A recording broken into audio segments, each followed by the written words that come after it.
Online study corner आज आपके लिए लेकर आया है एंग्लो सेक्शन एज की एक बहुत ही फेमस और इंटरेस्टिंग पोयम बियोवुल्फ को। बियोवुल्फ पोयम को पढ़ने के लिए आज आप सभी का स्वागत है हमारे YouTube study channel online study corner में। तो चलिए स्टार्ट करते हैं आज की पोयम बियोवुल्फ को। बियोवुल्फ एंग्लो सेक्शन एज की सबसे पुरानी और लॉन्गेस्ट हीरोइक एपिक के तौर पर जानी जाती है और ये पोयम 3182 लाइंस में लिखी गई है, यानी कि 3182 लाइंस की ये पोयम है कंप्लीट। 3182 लाइन से ये कंप्राइज हुई है। इस पोयम की एक प्रस्तावना भी लिखी गई है, लेकिन ये प्रस्तावना पोयम के पॉइंट ऑफ व्यू से बहुत इंपॉर्टेंट नहीं है। So we will start with the characters of the poem and then we will discuss the complete story of the poem in a very simple and easy language. तो story के starting में आप देखते हैं कि जो कहानी की शुरुआत है वो किससे होती है? स्पीयर डेन्स से होती है। स्पीयर डेन एक राज्य का नाम है, डेनमार्क से रिलेटेड है ये राज्य। ये स्पीयर डेन से कहानी की शुरुआत होती है। स्पीयर डेन्स कहानी के स्टार्टिंग में बताया जाता है कि यहाँ पर कोई भी किंग नहीं था। ये जो स्पीयर डेन है ये कैसा है? किंगलेस किंगडम है ये, यहाँ कोई राजा नहीं है। अब ये राजा नहीं है तो यहाँ पर कोई भी ऑर्डर, कोई व्यवस्था भी नहीं है। तो एक दिन क्या होता है कि इनकी स्पीयर डेन्स की हार्बर में एक शिप आता है, एक जहाज आता है इनकी बंदरगाह में, और इस जहाज के अंदर बहुत सारा खजाना भरा हुआ है, वॉर से रिलेटेड बहुत सारा सामान भरा हुआ है, युद्ध जैसी जो चीजें हैं वो इसके अंदर बहुत सारी हैं, हथियार वगैरह। और इन सारी ट्रेजर्स के बीच में और वेपन्स के बीच में, वॉर लाइक थिंग्स के बीच में एक बेबी सोया हुआ है इस जहाज के अंदर, राइट। और ये जो बेबी है इसका नाम क्या है? स्कील्ड। क्या नाम है इसका? स्कील्ड। ये जो बेबी है इसका नाम है स्कील्ड। अब ये जो बेबी है जिस जहाज के अंदर ये लेटा हुआ है, उस जहाज को इंटरेस्टिंग थिंग क्या है कि कोई भी चला नहीं रहा है, वो जहाज अपने आप से ही चल रहा है और इस बच्चे को लेकर वहां पर पहुंचता है। कहां पर पहुंचता है? स्पीयर डेन्स की बंदरगाह में पहुंचता है, ठीक है।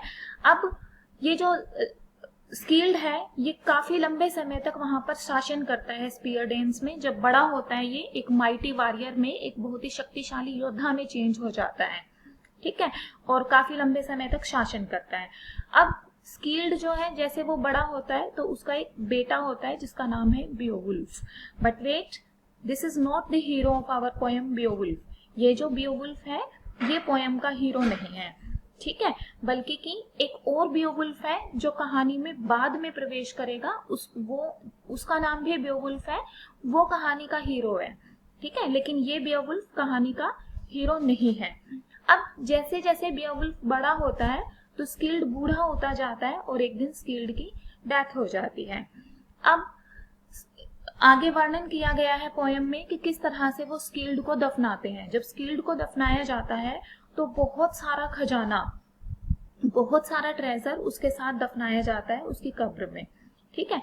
और इसी से रिलेटेड एक बहुत फेमस कहावत भी है इस पोयम में। पोएट ने जो लिखा है, पोएट कौन है पोयम का? That is not described. किसी को भी नहीं पता है कि ये पोयम किसने लिखी है, या हम कह सकते हैं कि the poem Beowulf is written by an anonymous poet या फिर राइटर, ठीक है। तो पोयम का जो पोएट है उसके बारे में कोई जानकारी नहीं है। और हम क्या बात कर रहे थे कि जब स्कील्ड को दफनाया जाता है तो उसके साथ बहुत सारा ट्रेजर दफनाया जाता है, जिसके बारे में एक स्पेशल लाइन भी पोयम में लिखी गई है। पोएट कहता है, no man neither counsellor nor hero can tell who received that lading. जो ये इतना सारा सोना, चांदी, हीरे वगैरह इसके साथ दफनाए गए हैं, कोई व्यक्ति नहीं जानता, ना कोई बुद्धिमान व्यक्ति बता सकता कि ये इतना जो बोझ इसमें दबाया गया है कब्र के अंदर, उसको बाद में कौन रिसीव करेगा, ठीक है। बट एक परंपरा के अकॉर्डिंग जब स्कील्ड की डेथ होती है तो वहां पर बहुत सारा ट्रेजर उसके साथ दफना दिया जाता है। अब स्कील्ड का ही एक दूसरा डिसेंडेंट था। एक तो बेटा उसका कौन है? बियोवुल्फ है। इसके बाद उसका एक डिसेंडेंट है जिसका नाम है ह्रोथगार। क्या नाम है जिसका? ह्रोथगार। ये जो ह्रोथगार है ये अब किंग बनता है डेन्स का या डेनमार्क का, स्पीयर डेन्स का ये किंग बन जाता है और उसकी वाइफ का नाम है क्वीन विल्थ्यू, राइट। अब इसने, इस किंग ने, ये जो राजा है ह्रोथगार, ये काफी बूढ़ा हो जाता है, ठीक है। और इस ह्रोथगार ने अपने राज्य के अंदर, स्पीयर डेन्स के अंदर एक मिड हॉल बनवाया है। मिड हॉल मतलब मदिरालय बनवाया हुआ है, जिसका नाम है हीरोट, और ये बहुत ही शानदार मिड हॉल है, ठीक है। इसमें ये अपने जो भी फेस्टिविटीज होती है उनको ऑर्गेनाइज करते हैं, ठीक है। और क्या करते हैं साथ साथ में, और वहां पर फेस्टिवल्स वगैरह मनाकर वो कुछ टाइम के लिए वहां पर सो जाते हैं, नेक्स्ट डे वापस आते हैं। इस तरह से ये अपने जो सेलिब्रेशन है वो सारे हैरिएट में करते हैं, यानी कि मिड हॉल में करते हैं। अब एक दिन क्या होता है, जब राजा अपने प्रजा के साथ मिलकर वहां पर क्या कर रहा है, किसी फेस्टिविटी को सेलिब्रेट कर रहा है, तो वहां एक मॉन्स्टर ग्रैंडल आ जाता है, ठीक है। कौन आ जाता है यहाँ, एक मॉन्स्टर ग्रैंडल आ जाता है, ठीक। और ये जो मॉन्स्टर है ये क्या करता है, लोगों को उठा उठा कर ले जाता है इस मिड हॉल से, या स्पीयर डेन से भी उठाकर ले जाता है, और ले जाकर फिर कहाँ पर लेकर जाता है, ये ओशियन के अंदर, समुद्र के अंदर इसकी एक मांद है, गुफा है, वहां पर ये इनको लेकर जाता है, ठीक है। और वहां ले जाकर उनको खा जाता है। इस तरह से जो लोग हैं वो बहुत ही परेशान है स्पीयर डेन्स के, और इसका आतंक, ग्रेंडल का जो आतंक है 12 विंटर्स तक चलता है। 12 विंटर्स मतलब 12 साल तक चलता है। 12 साल तक लोग इस प्रकोप को झेलते हैं। फाइनली ये जो न्यूज है ग्रैंडल की, ये कहाँ पहुंचती है, ये पहुंचती है लैंड ऑफ गेट्स में। लैंड ऑफ गेट्स एक अन्य राज्य का नाम है जो स्पीयर डेन से समुद्र क्रॉस करके दूसरी तरफ है, ठीक है। तो ये जो न्यूज है लैंड ऑफ गेट्स में पहुंचती है। लैंड ऑफ गेट्स का जो राजा है उसका नाम है हाइजीलिक। क्या नाम है, हाइजीलिक। और हाइजीलिक बियोवुल्फ का अंकल है, और ये जो बियोवुल्फ है किंग का जो हम कहेंगे नेफ्यू है, वो कौन है, बियोवुल्फ है। और यही बियोवुल्फ पोयम का रियल हीरो है, जिसके नाम पर पोयम का नाम क्या रखा गया है, बियोवुल्फ रखा गया है। यानी कि यहाँ जाकर हम पोयम के, एपिक के जो रियल हीरो है उससे परिचित होते हैं, उससे इंट्रोडक्शन होता है हमारा, राइट।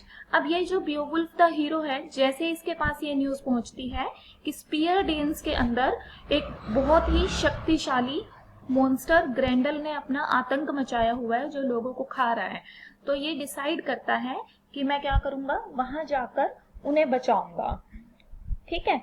अब ये जो बियोवुल्फ है ये माइटी योद्धा तो था ही था, साथ ही साथ में एक बहुत ही बड़ा स्विमर भी था।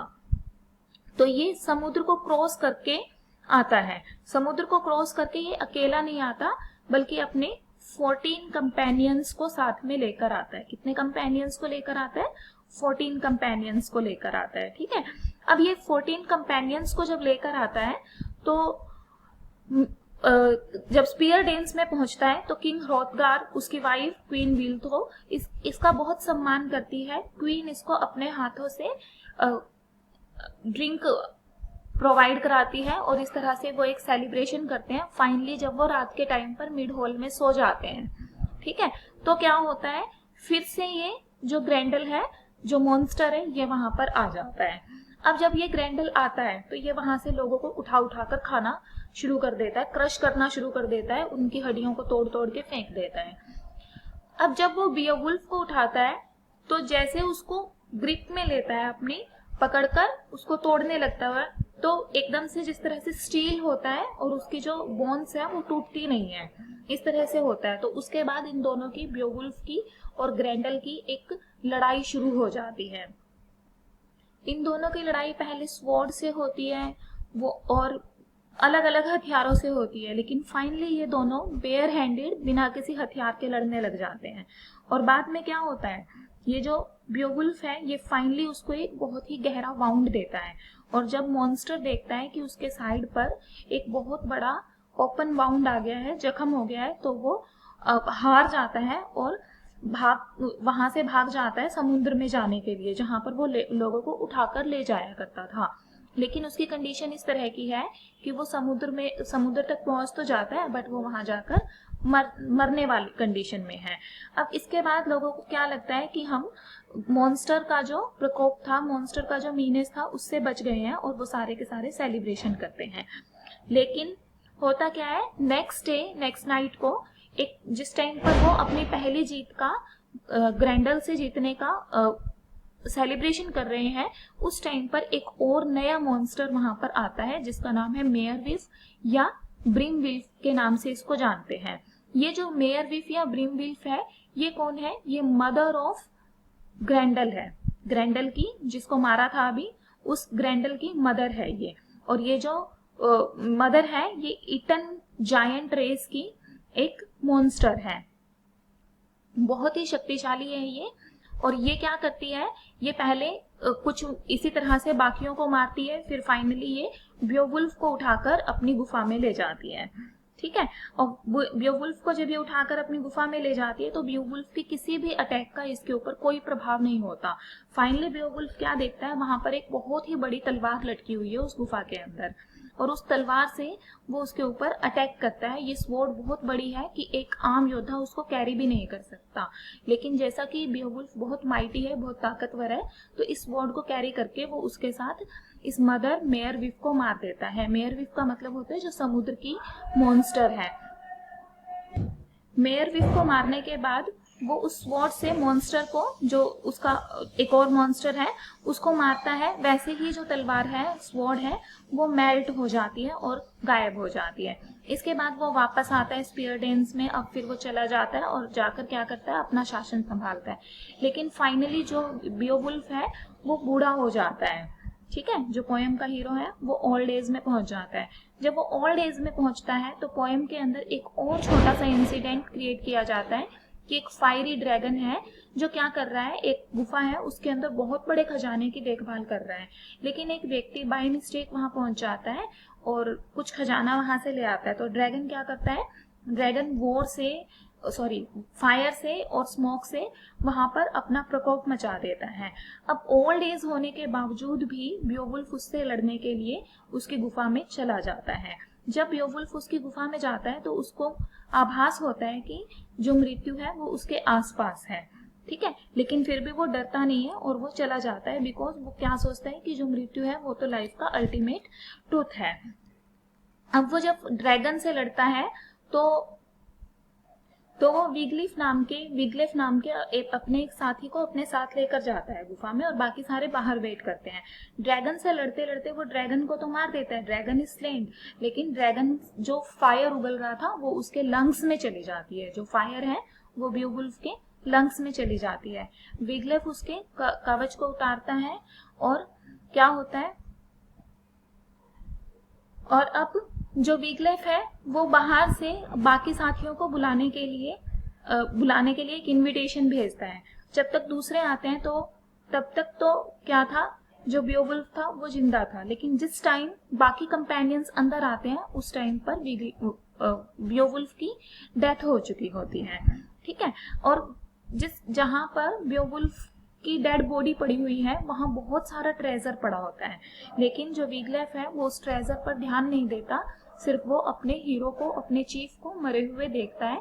फाइनली वो ट्रेजर को उठाकर बियोवुल्फ के पैरों में रखने लगता है। राइट, जो ये शो करता है कि वो अपने चीफ का बहुत सम्मान करता था।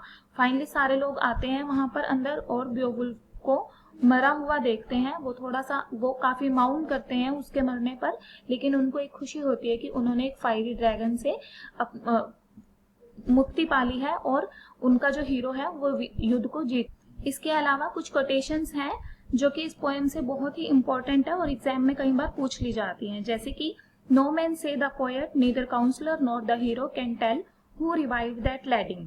ये हमने रीड किया था जिस टाइम पर जो स्किल्ड था उसको दफनाया गया था, ये लाइंस बोली गई थी। नेक्स्ट है wyrd speaks but once to any man, कि भाग्य सिर्फ एक बार किसी व्यक्ति को बोलता है, किसी व्यक्ति को साथ देता है, हर बार नहीं। तो ये भी बियोवुल्फ की एक फेमस लाइन है। इन दोनों लाइंस को आप याद रखोगे। तो ये थी हमारी बियोवुल्फ एपिक की स्टोरी। आई होप ये आपको बहुत अच्छे से समझ आई होगी और इंटरेस्टिंग भी लगी होगी। If you has like this poem then Keep in touch with this channel, Online Study Course.